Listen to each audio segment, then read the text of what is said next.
Thank you, John, for that kind invitation. A word of thank you, at least, to the Heller family, because it was your dad and I guess granddad's reputation that brought this kid from Brooklyn out here to the Twin Cities. And graciously, 20 years later, I called him and we had met occasionally.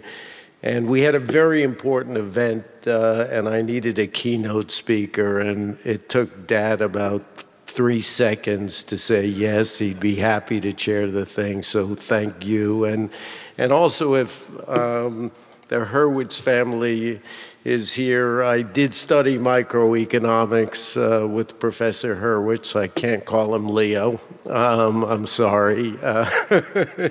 His image is still daunting. And it's a great pleasure to be here because whatever small successes I've had, I really owe it to the University of Minnesota. Its nurturing, its thought process, its discipline in math and theory allowed me to go on and do some practical things. I'd like to talk to you a little bit today about value creation, which I think is very, very critical. If we take a look at the period from 45 to 70, value creation in the United States was manufacturing. The expression used to go, how goes General Motors? That's how the US goes. Hard to believe how things have changed. The decade of the 70s, the value creation was in fact inflation. Big Arab oil embargoes, Russian crops failing, Chinese crops failings, great wealth created and value in the merchandising business and in the grain business. If we go to the 80s, it was financial innovation, I think, that was a big driver.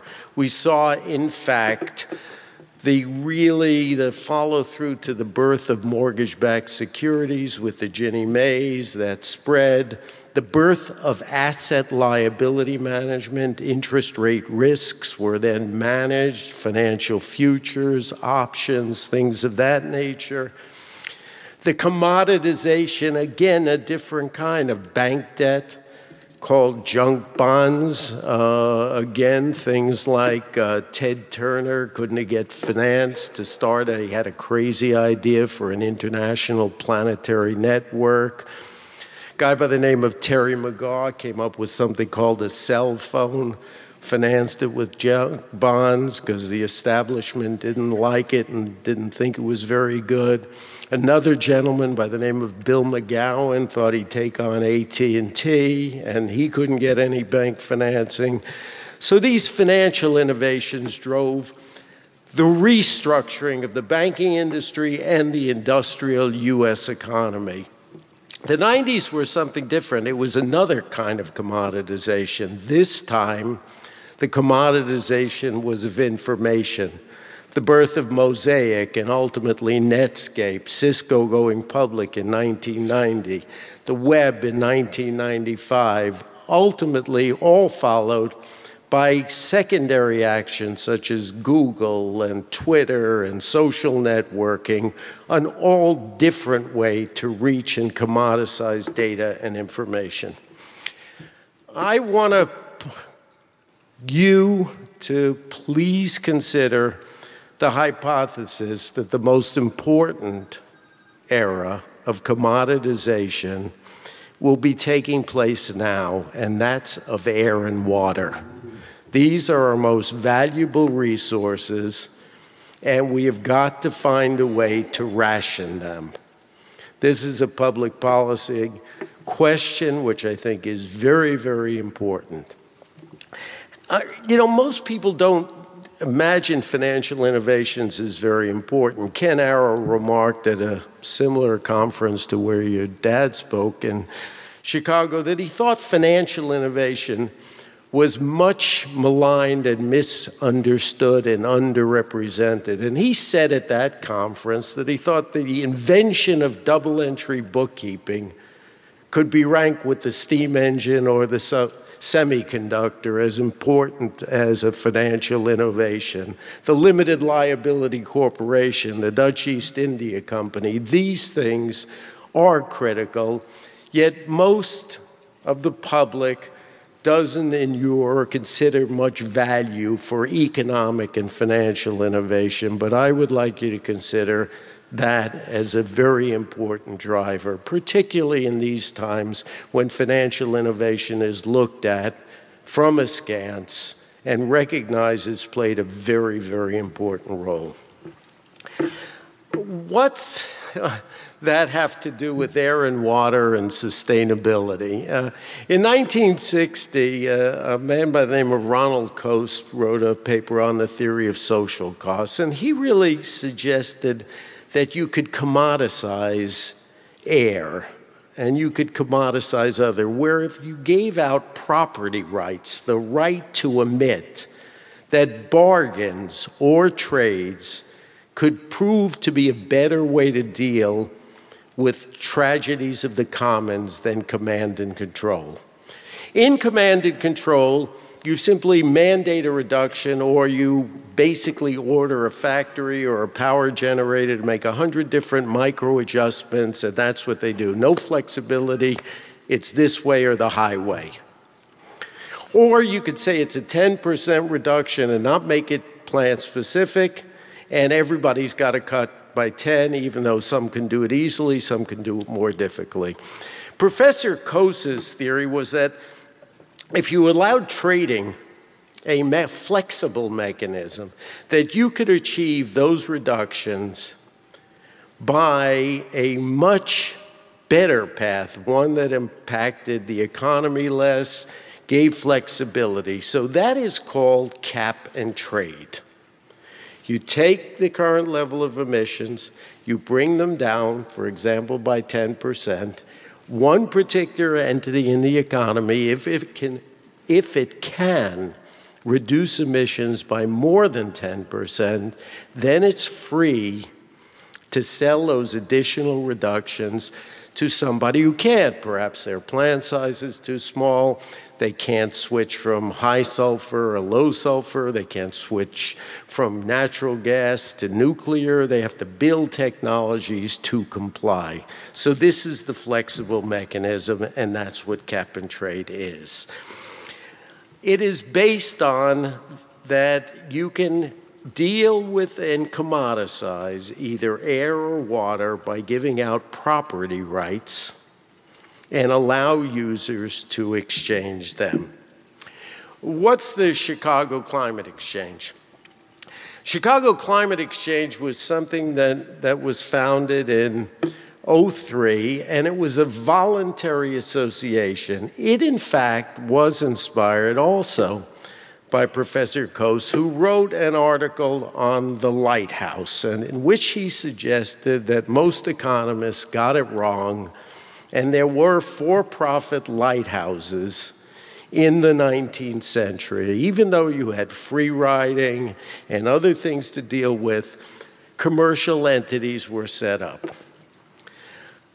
In 1999, I was approached by the then president of the Joyce Foundation, who had heard me talk in Rio and in the mid-90s in Glen Cove at a UN gathering, and said, you advocated then and you advocated now, basically, to get started with trading, that there was too much talk and nobody was building institutions, and you suggested that we get around to really try to practically deal with it.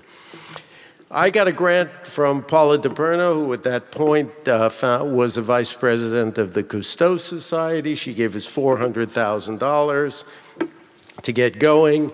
We tested monitoring, verification, all of the things that you hear about naysaying, etc. We took a look at the acid rain program, which was a cap and trade program.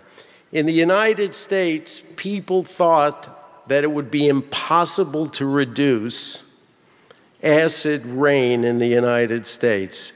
Yet in 1990, a law had been passed which mandated that it be cut from 18 million to 9 million tons. Everybody said it couldn't be done. Michael Douglas was making movies like Black Rain. This was going to be the end of the planet, and there was no way it could work. Well, it did work. It went from 18 million to well below 9 million.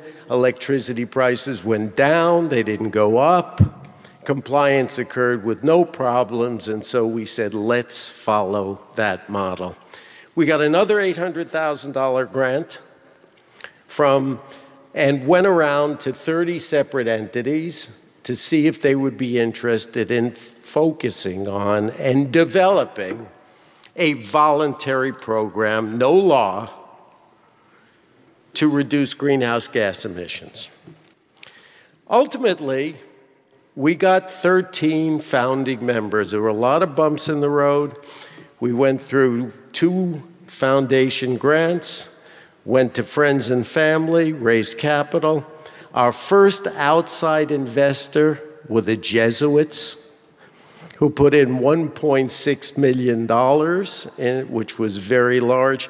And none of you have ever, I think, experienced in the investment community quite the kind of dialogue, Bob, that I had with Father Francis. Father Francis would call, my secretary would come in and say, it's Father Francis on the phone, Richard. And I'd pick it up and I'd say, how are you, Father?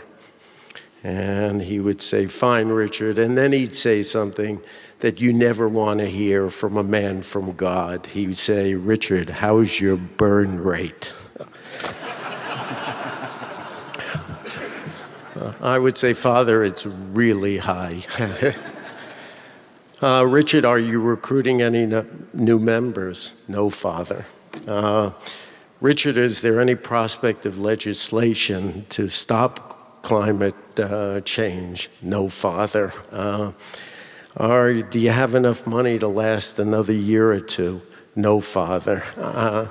And the end of it, he would end the conversation with something you never hear on Wall Street, guys, from investors. I pray for you every night, Richard. Not likely heard by investment managers. Anyway, Father Francis came through. We started the exchange. Most importantly, we got the University of Minnesota. We got Cargill as a member locally. We had 18% of the Dow Jones, IBM, DuPont, Intel, United Technology, 11% of the Fortune Top 100 companies, Ford, International Paper, Honeywell, et cetera. 25% of the power generators, 15 million acres of farms, including the Habersheld farm here in Minnesota, where a dairy farmer took animal waste, covered it with the lagoon cover, took the methane, sucked it into caterpillar generators, and produced electricity to run the farm, the dairy, cows, etc., and made $10,000 from the sale of reductions because the methane didn't go into the atmosphere. That kind of microeconomics is what drives a marketplace like this. We went on, in the last 5 minutes, let me just tell you that we went on to ultimately attract 450 members. Our baseline was 700 million tons. It was 35% of the European Union with no law. It achieved reductions of 400 million tons, or bigger than the emissions of France, over its time, and really sent a model, set up and established an exchange in Europe where carbon open interest exceeded Brent crude oil. So it is the largest commodity in Europe in terms of open interest. And then the trails ran off the track here in the United States with the Max Waxman Markey bill that made it out of the House but didn't go into the Senate. The good side of it is we kept the pilot program going. It worked out well. We sold the exchange about 9 months ago, but we left behind a legacy. We like to think of proving it could be done, and in fact, left behind a climate exchange in Beijing, in particular the Tianjin Climate Exchange. I want to say something really important, I think, for all of us, and not for me as I don't have a vested interest. We will be third rail, and China and India will beat us to the use of market-based solutions. We have passed in the middle of the night. We have gone to command and control, and they're going to capitalism. It is just an absolutely remarkable thing to me. I think I've got grandkids and kids. Desertification, water problems are going to be outstanding. We could have billions of people on the march, and unless we deal with the environment in a serious way that makes business sense and produces financial incentives to achieve social objectives, we will not be in a happy situation in a decade or two. And I would urge you, and as I said to Chari, I'm so pleased and so proud to be among the first speakers with Bob before this institute. It's an important challenge. I'm so happy you've identified the environment as one of the key issues. And to all of you, thank you all very much for listening.